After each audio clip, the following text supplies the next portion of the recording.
สบายดีมื้อนี้พบพอกันคือเก่าเด้อนะสาวกับหลานเนาะ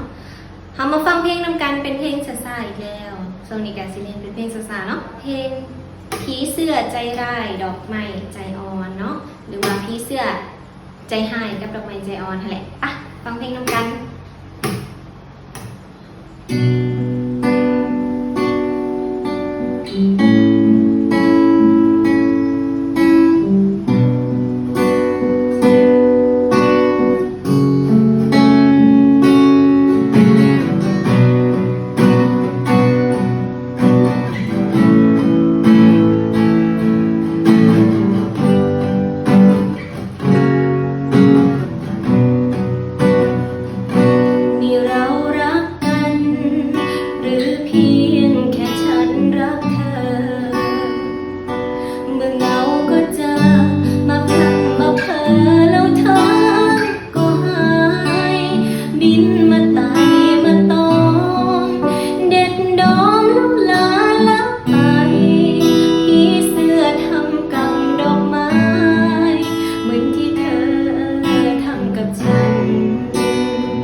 เนาะฝากตอนให้กับเพลงซาซาเด้อมื้อนี้มาฝากตอนกับร้านทรายคือเก่าวีระไซสันติพรเนาะเพจเพิ่น